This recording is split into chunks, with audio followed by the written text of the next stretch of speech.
Assalamualaikum warahmatullahi wabarakatuh. Hello everybody, welcome back to my YouTube channel. With me, Mrs. Fitri. In this change, we are going to learn about narrative text atau teks naratif. Kali ini kita akan belajar materi kelas 9 yaitu tentang teks naratif. Berikut pembahasannya. Pada kesempatan kali ini, kita akan membahas 6 poin berkaitan dengan materi narrative text. First is definition of narrative text atau pengertian teks naratif. Second is social functions of narrative text atau fungsi sosial teks naratif. Third is generic structures of narrative text atau struktur umum teks naratif. Fourth is language features of narrative text atau unsur kebahasaan teks naratif. Fifth is examples of narrative text atau contoh teks naratif. And the last one is quiz of narrative text atau latihan soal teks naratif. Check it out. The first point is definition of narrative text atau pengertian teks naratif. Narrative text is a story with a complication or problematic events and it tries to find the resolution to solve the problems. Artinya, teks naratif adalah sebuah cerita dengan kejadian rintangan atau persoalan dan mencoba untuk menemukan solusi untuk memecahkan masalah. For examples, fairy tales atau dongeng, legend atau legenda, and myth atau mitos. The second point is social functions of narrative text atau fungsi sosial teks naratif. The social functions of narrative text are: first, to amuse or to entertain the readers with a story. Artinya, untuk menghibur pembaca dengan cerita. Second, to teach people with moral values. Artinya, untuk mengajarkan orang-orang dengan pesan moral. The third point is generic structures of narrative text atau struktur umum teks naratif. There are 4 generic structures of narrative text. Ada 4 struktur umum teks naratif. First is orientation atau pembukaan. In orientation tells where and when the story happened and introduce the participants of the story, who and what is involved in the story. Artinya, dalam orientasi atau pembukaan menceritakan di mana dan kapan cerita itu terjadi dan mengenalkan tokoh pada cerita, siapa dan apa yang terlibat dalam cerita. Second is complication atau masalah. Complication tells the beginning of the problems which leads to the crisis or climax of the main participants. Artinya, dalam komplikasi atau masalah menceritakan awal masalah yang mengarah pada puncak masalah dari tokoh utama. Third is resolution atau penyelesaian masalah. The problem is resolved either in a happy ending or in a sad ending. Artinya, masalah terpecahkan baik akhiran yang menyenangkan atau menyedihkan. Fourth is code atau pesan atau amanat. It's optional, itu pilihan. Ada yang terdapat pesannya, ada juga yang tidak atau tersirat.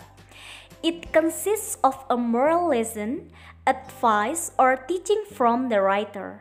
Artinya, dalam pesan atau amanat terdiri atas nilai moral, nasihat, atau pembelajaran dari penulis. The fourth point is language features of narrative text atau unsur kebahasaan teks naratif. There are 6 language features of narrative text. Ada 6 unsur kebahasaan teks naratif. First is past tense atau tenses yang digunakan di masa lampau. Examples: killed, drunk, walked, etc. Second is adverbs of time atau kata keterangan waktu. For examples, once upon a time, pada zaman dahulu. One day, suatu hari. A long time ago, pada zaman dahulu, etc. dan lain-lain. Third is time conjunctions atau kata hubung waktu. For examples, when, ketika, then, kemudian, suddenly, tiba-tiba, etc. dan lain sebagainya. Fourth is specific characters atau karakter khusus. For examples, Cinderella, Snow White, Alibaba, etc. Fifth is action verbs atau kata kerja aktif. For examples, killed, ducked, dropped, etc. Six is direct speech atau kalimat langsung.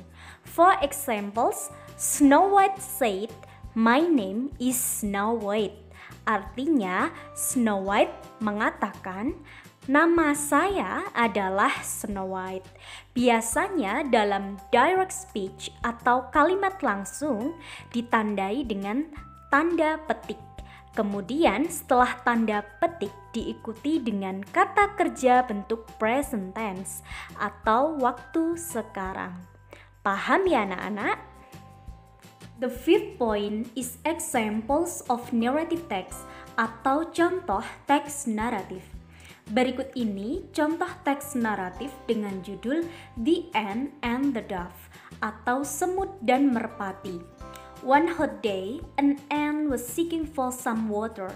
Suatu hari yang panas, seekor semut sedang mencari air. After walking around for a moment, she came to a spring. Setelah berjalan beberapa saat, dia menuju sebuah sumber mata air. To reach the spring, she had to climb up a blade of grass. Untuk mencapai sumber mata air itu, dia harus menaiki bilah rumput. While making her way up, sambil menaiki jalan tersebut, she slipped and fell unintentionally into the water. Dia terpeleset dan jatuh ke dalam air.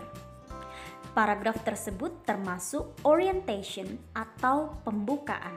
She could have sung if a dove up a nearby tree had not seen her.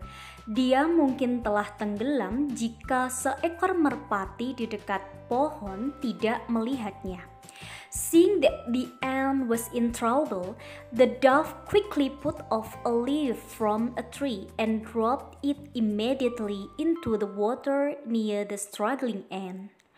Melihat seekor semut itu dalam masalah, merpati dengan cepat mengambil daun dari pohon dan menjatuhkannya dengan segera ke dalam air di dekat semut yang sedang berjuang itu. Then the ant moved towards the leaf and climbed up there. Kemudian semut itu pindah menuju daun dan menaikinya. Soon it carried her safely to dry ground. Segera daun itu membawanya dengan selamat ke tanah yang kering. Not long after that, there was a hunter nearby who was throwing out his net towards the dove, hoping to trap it in this way. Tidak lama setelah itu, ada seorang pemburu di dekatnya yang sedang melemparkan jala terhadap merpati, berharap untuk menangkap dengan perangkap dengan cara itu. Paragraf kedua dan ketiga termasuk complication atau masalah. Guessing what he should do, the ant quickly beat him on the heel. Menebak apa yang dia seharusnya lakukan, semut itu dengan cepat menggigitnya pada tumiknya. Feeling the pain, the hunter dropped his net and the dove flew away quickly from his net. Merasakan sakit, pemburu itu menjatuhkan jalannya dan merpati terbang jauh dengan cepat dari jala itu. Paragraf yang keempat atau paragraf yang terakhir adalah resolution atau penyelesaian masalah. Paham ya anak-anak? Contoh teks naratif yang kedua dengan judul Cinderella. Kalian bisa baca dan pahami sendiri bacaan tersebut.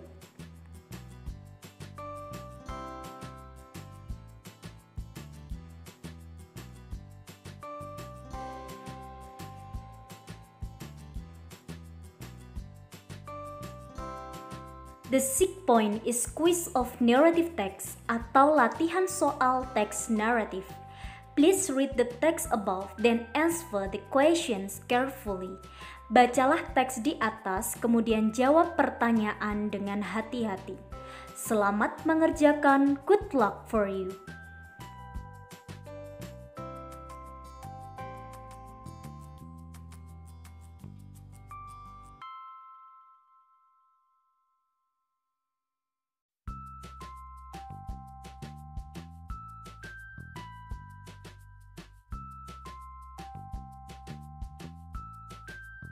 Well everyone, that's all for today about narrative text. Cukup sekian untuk hari ini tentang materi teks naratif. I hope it's useful for you all. Saya berharap itu bermanfaat bagi kalian semua. Thank you for watching. Terima kasih sudah menonton. Don't forget to like, subscribe, comment, and share. Jangan lupa untuk tekan tombol like, subscribe, comment, dan share. Happy studying. Wassalamualaikum warahmatullahi wabarakatuh.